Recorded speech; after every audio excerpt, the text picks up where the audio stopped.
Hello everyone, Percy7 here, back with more Bloons TD Battles 2.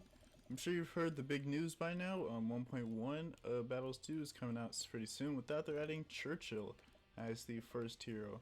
I'm assuming they are going to go in order since they did get Churchill first. So that's a bit exciting. I think Churchill will actually be a great addition, probably even better than something like Ben, as you know, the heroes we have aren't really great DPS heroes. Quincy is the best DPS hero we have, and Quincy's not really great DPS. There really isn't really a real reason to use him over other heroes, but it's whatever. So that's pretty exciting, Churchill being added as well. Also, some other exciting things, NK did say that they're going to reduce the tier 5 XP cost by half. So if you have any tier 5s you're saving up for, I'd recommend waiting until update 1.1 comes out so you can actually afford those a lot easier. Anyway, back to the subject of the video, showcasing off Icicles. Icicles is a tower that I've had unlocked for a long time. Obviously, as you've seen some impale videos I've done. But anyways, Icicles is actually I guess I wouldn't really say underrated tower at all. It's just kind of unknown. I've noticed, a lot of players will rush me with something like, purples or whatever when I have Icicles up. Icicles absolutely just destroys those rushes. Like, all you need is like a 014 ice and you pretty much destroy all balloon rushes under ceramics. And even for ceramics, all you really need is maybe, cocktail and like a blade shooter, and then boom, you've already beaten ceramics. It's honestly like my favorite way to, I guess, just kill opponents is just by having them send a rush against Icicles and then just like selling some towers to retaliate. As like, if they save up a whole lot of money for like region rainbows, region zebras, or whatever, then they're not gonna have enough money to defend round 13. And that is kind of something players do forget about. They do try to like rush extremely heavily, but then they do forget that, oh crap, I do have to do something for next round. So you do want to make sure your defense is up for next round before you actually start sending a rush, because if your opponent defends a rush, you're kind of out of money, especially if you're sending Moab class balloons, like BFBs or above. Believe it or not, it happens like so often. I was actually able to get a win streak off this. This was the first, or not the first few matches, was the few matches I played that was actually got me to ZOMG Superdome. If you're on Discord, you see I actually made it there last night. I'm pretty sure I am going to stop there for now and maybe grind up, or not grind up, get to Hall Masters by, Season 3. I am happy with ZOMG Superstone this season, even though I would like to be in All Masters. With like Churchill coming out and all, I just kind of want to focus on grinding because casual mode is being added. Thank God. That was something, and it should have been added at launch, but it's whatever. But anyways, yeah, just maybe grinding XP, even though I have most tier 5s for this strategy. The only one I'm really missing is expertise and S-mail. Once I get those two, that'll max out tax shooter. I won't max out village because I need Monkeyopolis, but I don't really think I'll get Monkeyopolis for a long time, as it's probably one of the worst tier 5s in battles too at the moment. So yeah, there's that. I didn't really want to kill my opponent here because he is going mortar and striker strategy.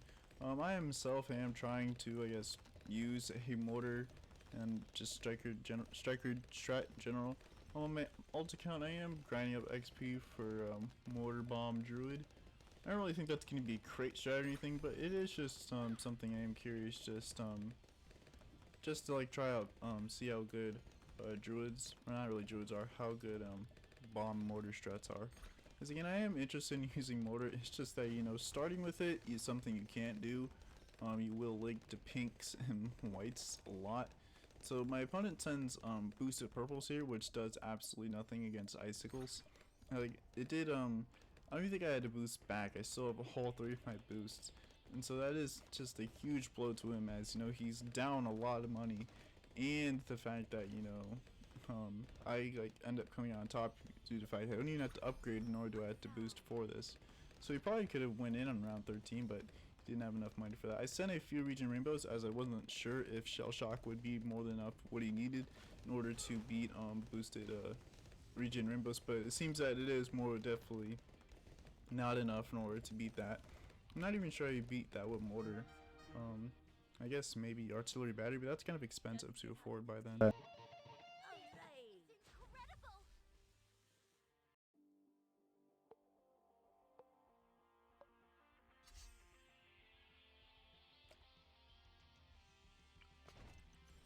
Alright, so this next match here was against a Tack Farm sub player, which is a strat I really only heard about on Aliens Rock's channel. That was the first time when he used to play Battles 2. He probably will come back when 1.1 comes out. Anyways, Tack Farm sub is the first time I've actually seen it like executed in a game. But yeah, it was a strat I just kind of just heard about over on Aliens Rock's channel. So I think it's a pretty just interesting strat. It's definitely not one you'd like to take late game. Your late game towers are basically non-existent. Sub and tack isn't terrible, but you know, you just won't be able to keep up with the incredible HP ramping of DDTs even. You know, bads aren't even the issue, it's definitely DDTs. So yeah, and there's that. So it's a very interesting strategy. It's definitely like, you know, if your opponent defends like your all outs on whatever rounds you choose to all out on, like, you know, round 22 or 24 or whatever, you know, you're kind of screwed. As this definitely is not a late game strat. Preemptive strike actually is not very good, as it can't one-shot DDTs without sub commander on round 26, I believe. And you know, with the ramping, you know, preemptive definitely gets to a point to where it can no longer one-shot DDTs, and that comes fairly quickly in like round 20 or whatever. So definitely not a late game strat. If your opponent takes you late game, you know, you're kind of screwed on that front. As again, you can't D-lead, you have no D-lead either, so you're gonna have to rely on sub solely for DDTs. Anyways, how do you beat Tack Farm sub? Well, I just kind of said it. You could definitely try going late game, although I guess if you don't, you can just like rush earlier. Because, you know, the thing about farms is, you know, farms allows for a lot of strategy, as you can sell farms for upgrades and then buy it back quickly. And that is like kind of farms main, you know, shtick. And it's just kind of its main purpose is, you know, of course the extra money is nice, but its main real reason is, you know, it allows you to greed a lot in the early game. So I might actually just try the strategy out for myself, as you know, I do want to try out some farm strategies. The only one I really tried out was DFA, and well, DFA is not really terrible. It's not really just kind of ideal or optimal, as you know, aces tier 5s aren't that powerful. I think Sarbaba is probably the best one. I've heard that Sky Shredder and Flying Fortress isn't very good for the cost and whatever, but it's fine, I guess. It's whatever. But anyways, I am going the same shot I am going for just last game. No need to reinvent the wheel or anything, which is, you know, just get icicles up as soon as possible before you even get a camo village. That's a very risky play, as there are some times where I am short on a camo village on round 12. But I figured that, you know, it'd probably just be better to risk it all, as, you know, round 11 rushes are a bit scary if I don't have icicles. I could sell for a maelstrom, but, you know, doing that isn't ideal, as, again, if my opponent decides to send more group purples and I don't have enough money to buy and resell maelstrom, I'm kind of screwed there. So I figured it'd probably just be better just to get maelstrom up just ASAP as soon as possible, or not maelstrom, icicles up as soon as possible. I even sell, you know, attack shoes for it, because, you know, really this defense gets solo really up to Moabs, I'm pretty sure. You know, if your opponent sends a decent sized rush at you, you can easily just cocktail and boost and boom, you know, you've easily beaten most rushes. So anyways, there's that. My opponent's going for marketplaces, which is very curious.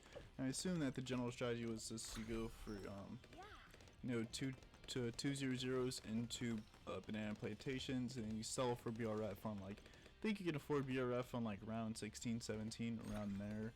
But of course, you know, doing that, you do have to make sure your defense is fine for that. Opponent sends boosted zebras. I wasn't really sure how well I was going to actually be able to defend this, and I was on a win streak too. So I think this is the match here that puts me over to ZOMG Superdome.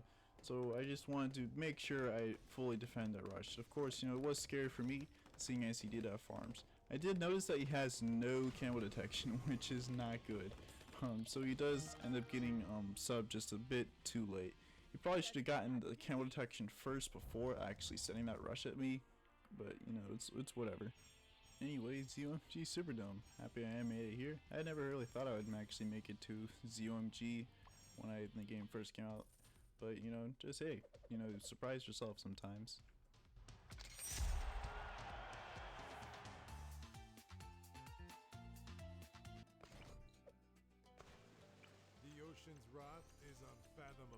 Alright, so this match here was when I was back in Moab Pit. So this is some pretty ancient footage you're seeing right here.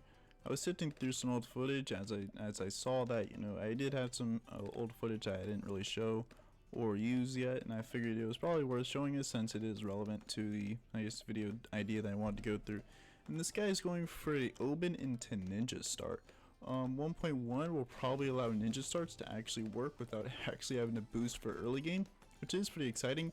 Ninja is another tower I did want to use. I never did use it in the previous update simply just because, you know, Sticky Bomb was bugged. I don't really want to abuse bugged towers in order to win. That's just my thing personally. But, you know, with Ninja, I think the cost of early game upgrades are getting reduced, so Ninja starts will actually be possible. That's pretty exciting. Again, it gives me something to grind for. I am probably going to grind a lot on my alt account this weekend. It is kind of sucks. I'm going to do that as, seeing as, you know, casual mode is going to be added next update. So again, yeah, it's not going to be too fun. But hey, you know, it's for, I guess, just me personally, Ninja, Mortar, and Druid is the towers I do want to farm for. And again, I do want to use Ninja. I have heard that just like kind of Ninja Alk is a pretty insane combo in itself. Like it is in BTD6. Although I guess I kind of wonder what your last target would be. Probably be some sort of alternative eco if I had to guess. I have been thinking of like a Ninja strat. I was thinking maybe, you know, like Ninja, Alk, and Druid, but then I realized, oh yeah, you know, DDTs, D-camo is something I'm gonna need. Of course, you know, I could use Sticky Bomb, but then again, that's kind of slow, and I don't really want to rely on Sticky Bomb for that as my D-camo. So trying to think of like a Ninja Alk strat, it's kind of difficult for me, as I do want to use some sort of alternative eco. I think running pure eco kind of puts you at a disadvantage if you are going to try to run that. So maybe, who knows, maybe like Ninja Alk Sniper would be pretty decent. So I guess I would rely on like Ninja for the late game, just like kind of Sticky Bomb and Master Bomber, as well as Grandmaster Ninja. I am curious to try that one out as well. As you can see, my opponent is really struggling when it comes to using Ninja for early game. I actually kind of feel bad for him, as Ninja is a pretty cool tower. It is one of my favorite towers to use in regular BTD6.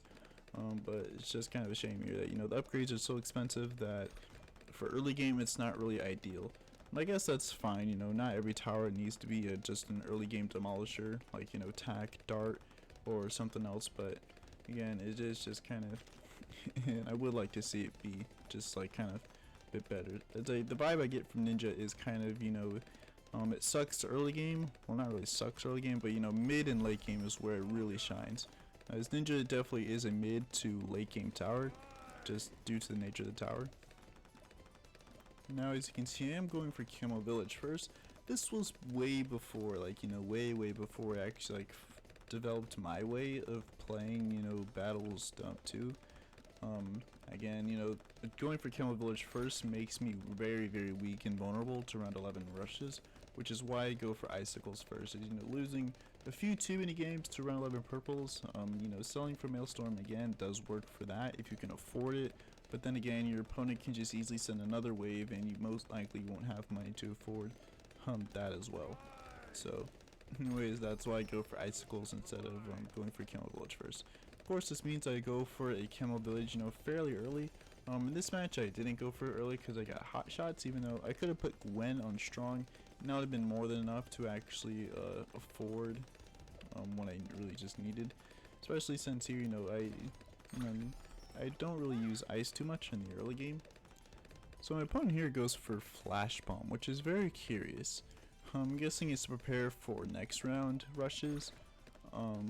Again, I'm not really sure why, as I don't really think Flash Bomb was very good, even though it's meant for group popping power. Due to the fact that it doesn't really do a whole lot of damage, and it's mainly meant for stuns. Just kind of you're not stalling the balloons instead of popping them, which is not what you don't want to do that for when you first start. So I sent some camo leads along with some camo purples. Not even sure why I even bothered to send camo, seeing as, you know, Ninja can already see camo. I guess it's just mainly for super, just so super itself doesn't interfere. But he cleans that up nicely, but he did have to boost in order to afford that. I sent some regen rainbows his way, seeing as I knew he wasn't going to be able to beat that. Even though he does get Bloon Jitsu, it's too little too late. If only he had his boost back, he probably could have defended that easily. Anyways, that's where I'm gonna end the video here. Next videos hopefully will be when 1.1 comes out. I do want to try out some Churchill strategies. Probably just gonna be attack ice fields with Churchill tacked onto it, seeing as I don't really need Gwendolyn too much. Gwendolyn's just there for quality life. So anyways, if you enjoyed the video, like, comment, subscribe. Join Discord, link is down in the description below.